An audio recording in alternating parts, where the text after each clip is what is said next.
The Battle of the Rosebud has gone down in history as the legendary precursor to the destruction at the Battle of the Little Bighorn. Because of this, the battle has gone largely forgotten by many. But, in fact, the fighting that took place that day between the warriors from the Cheyenne, Lakota, and Arapahoe tribes and the US Army Cavalry under the command of General George Crook would result in some of the most brutal fighting ever seen on the American frontier. Tonight, we examine first-hand accounts of the battle from several of the Cheyenne warriors who fought that day, as related by legendary Cheyenne researcher and chronicler George Bird Grinell. So, sit back, relax, and enjoy as we delve into this chapter from Grinnell's legendary account of the Cheyenne, from his famous 1915 publication entitled The Fighting Cheyenne. Chapter 25, Crook's Fight on the Rosebud. Among the Cheyennes in this battle was Chief Cumsinsight, a brave man and a good fighter. His sister had followed him out into the battle. At the beginning of the fight, he had charged the soldiers many times, and when they were fighting the upper group of soldiers, as he was riding up and down in front of the line, his horse was killed from underneath him. White Elk was also riding up and down the line, but was going in the opposite direction from Chief Cumsinsight, and it was just after they had passed each other that Chief Cumsinsight was dismounted. Suddenly, White Elk saw a person riding down from where the Indians were towards the soldiers. He then passed Chief Cumsinsight. Then Chief Cumsinsight jumped on and rode behind him. This rider was the sister of Chief Cumsinsight, named Buffalo Calf Road Woman. The Cheyennes have always spoken of this battle by this name.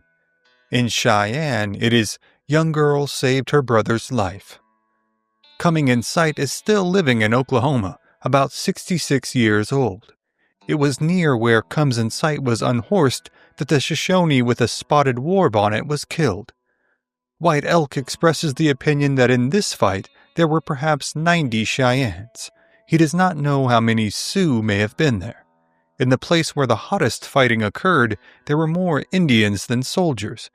But this does not count the troops that were on the other side of the stream, about 30 troops of cavalry. The account of what White Shield saw and did in this battle is interesting, because it gives so well the Indian point of view and explains to some extent the Cheyenne belief in the help received from animals. White Shield's name at that time was Young Blackbird. He is the son of Spotted Wolf, one of the bravest of the old-time warriors of the Cheyenne, who has been dead for about 20 years. Spotted Wolf, when he heard the news the soldiers were coming, said to White Shield, "My son, you had better tie up your horse. Do not let him fill himself on grass. If a horse's stomach is not full, he can run a long way. If his stomach is full, he soon gets tired. I wish to see you take the lead on this war trip." His father had been taught by the kingfisher bird and understood it. Spotted Wolf said further, "Son, go out and from one of the springs that come out of the hillside, get me some blue clay." After it had been brought to him, he painted on the shoulders and hips of the horse the figure of a kingfisher with its head toward the front. "Now," he said, "your horse will not get out of wind. Take him down to the stream and give him plenty of water, all he will drink." When White Shield brought the horse back, his father said, "When you are ready to start, I will go with you, and before you make the charge, I will put some medicine on you." Just before they left camp, Spotted Wolf said, "Now, drink plenty of water and let this be your last drink until the fight is over." They started from camp after the sun was down and traveled all night, stopping only from time to time. At daylight, they were on the Rosebud at the mouth of Trail Creek. Above this, they stopped and decided that as they were getting near to the enemy, they would dress and paint themselves here. His father dressed him, painting his whole body with the yellow earth paint. Spotted Wolf had a bundle containing the war clothing that he himself was accustomed to wear in fights. From this bundle he took a scalp, and placing the horse so that it faced toward the south, he tied the scalp to its lower jaw. He then put his own war shirt on White Shield, took his kingfisher, the stuffed skin of a kingfisher, and held it up to the sun and sang a song. "My son," he said, "this is the song sung to me when the spirits took pity on me. If the kingfisher dives into the water for a fish, he never misses his prey. Today, I wish you to do the same thing. You shall count the first coup in this fight." After he had finished speaking, he tied the kingfisher to his son's scalp lock. Held in the bill of the kingfisher were some kingfisher's feathers, which were dyed red. The feathers represented the flash of a gun. Then he hung about his son's neck a whistle made of the bone from an eagle's wing. He said, "If anyone runs up to you to shoot you, make this noise, and the bullet will not hurt you." He then took in his mouth a little medicine and a little earth, and raised the front forefoot of the horse, and blew a little of this on the sole of the hoof, and did the same thing on the right hind foot, the left hind foot, and the left forefoot. He then blew the medicine on the horse, between the ears, on the withers, at the end of the mane, and at the root of the tail. "Putting this on the soles of the hoof," said Spotted Wolf, "will make him carry himself lightly and not fall. When you come within sight of the enemy, when they are going to charge, put the whistle in your mouth and whistle. That is what the kingfisher does when he catches the fish. You shall catch one of the enemy. When you see the enemy, they may frighten you so that you will lose your mind a little, but I do not think that this will happen. You will frighten your enemies before they frighten you. I have fully dressed you for war. There are some women with the party. You must not ride by the side of any of them. Give me your quirt." He took the horse medicine and rubbed it all over the quirt, and said, "If you see any ahead of you and whirl your quirt above his head, the man's horse may fall. When you charge, try to keep on the right-hand side of everyone. Take pity on everyone. If you see some man in a hard place from which he cannot escape, help him if you can. If you yourself get in a bad place, do not get excited, but try to shoot and defend yourself. That is the way to become great. If you should be killed, the enemy, when they go back, will say that they fought a man who was very brave, and that they had a hard time to kill him." Such were the instructions given to White Shield by his father. Before this was finished, some of the Cheyennes had already gone forward, and a little later he heard shots, those fired by their own scouts who had met some of the Crow scouts. When the shots were heard, the Sioux and Cheyenne all charged, riding across the hills to where they had heard the shooting, running up one hill and down the other. They did not follow the stream valley. When they reached the place, the Indian scouts had retreated to the soldiers, who sat there on their horses. Old Red Warbonnet, Walks Last, Feathered Sun, White Shield, and White Bird were among the first to reach this point. The Sioux and Cheyennes were beginning to come toward the soldiers from all directions.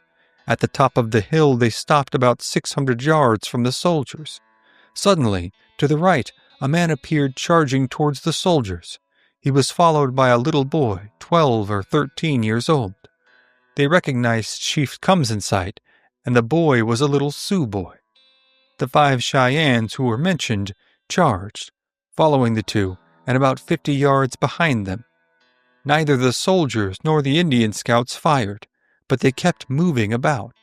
When the Cheyennes were quite near to the soldiers, Chief Comes-in-Sight turned his horse to the left, and the boy went to the right. Chief Comes-in-Sight fired 2 shots from a pistol, and all of the soldiers shouted, fired, and charged. They began to overtake Chief Comes-in-Sight, who now joined the 5 Cheyennes, and all had to run. The Indian scouts chased the little boy and overtook him, taking from him his horse and killing him. As the 6 Cheyennes went back to the hill they had been on, the soldiers almost overtook them. When the soldiers were within 50 yards of them, Feathered Sun said, "Let us dismount. They are pushing us too closely."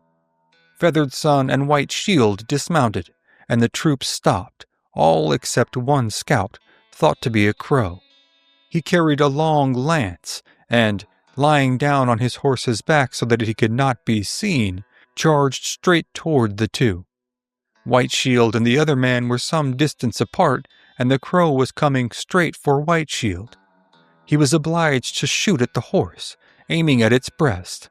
When he fired, the horse turned a somersault, turning clear over.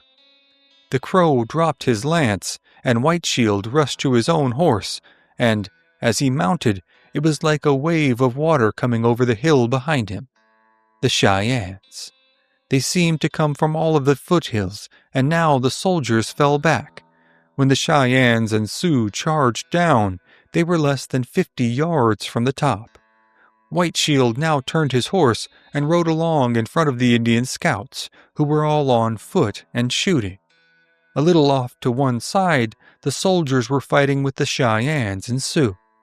As he rode along, he saw a man who had been shot and was wearing a large war bonnet. The Cheyennes tried to count coup on the body, but the scouts fought for it. Here, a Sioux had his leg smashed, and a Cheyenne's horse was killed. White Shield got to within 3 or 4 yards of the body, but he was obliged to turn his horse. As he looked down, he saw a troop of cavalry galloping toward him, but not yet shooting. When they had come pretty near, the soldiers began to fire, and the Cheyennes and Sioux retreated to the hills. The Indian scouts and the soldiers made a strong charge and were right behind the Cheyennes and Sioux, who were forced to whip their horses on both sides to get away. It was a close race. The soldiers were shooting fast. Some men called out, "Stop, stop, the horses have been killed. Let us save these men and stand off the soldiers." They did not stop, but they succeeded in saving all of the dismounted men. The troops chased the Indians to a steep ravine which the horses could not cross. Those who reached it first dismounted. When they reached here, 2 more companies of soldiers came up. Before they came to the ravine, the charge dropped off a little, making a ridge behind which the Sioux and Cheyennes stopped, and all dismounted. This made them feel good, for here was something to fight behind. They were about 200 men strong. At this time, 3 separate fights were going on, of which this was the one in the middle. At this place, they shot down the horse of one of the scouts, and when his horse fell, the soldiers and scouts turned back, and the Cheyennes and Sioux mounted and charged them. They followed them back to the place where they had fought for the man with the war bonnet. On the way back, they overtook a scout on the wounded horse. He was a Shoshone. He threw himself off of his horse and ran ahead on foot. 2 Sioux were close behind him, and White Shield was off to one side. One Sioux carried a long lance, and as the Shoshone turned to fire, he struck him with the lance, and afterward, with the body of his horse, he knocked him down. As the Shoshone was getting up, the second Sioux ran him over with his horse, and then White Shield came up and shot him, but counted no coup. The soldiers and scouts charged back on them, and followed them back to the place where they had been before, at the edge of the ravine. All this time, the firing was heavy on both sides. When the Cheyennes and Sioux had run behind the ridge again, they stood with about half the body exposed, shooting over it. A Cheyenne standing by White Shield was shot through the body, but did not die until they got him to camp. For a long time, on a little flat 1/4 of a mile wide, they fought there, each side alternately retreating and advancing. Far off to the right they could hear shooting, which sounded as if it were going up into the hills. After a time, White Shield left this fight and rode off to one side to get into this other fight.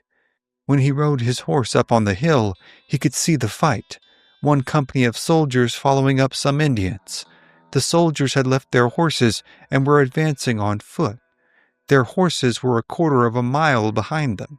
Riding up and down before the soldiers, he saw a young man whom he at length recognized as Goosefeather, a son of the chief Dull Knife. White Shield rode up until he met Goosefeather, who had gone behind a little knoll. "Here," he said to Goosefeather, "hold my horse for a moment." He stepped over the hill in sight.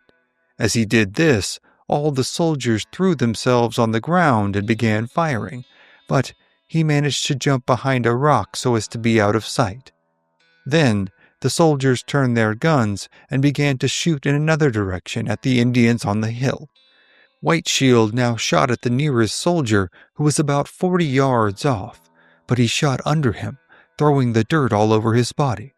The soldiers now all rose to their feet to go back to their horses, and the nearest soldier, having partly turned, ran, and White Shield shot at him, and he fell.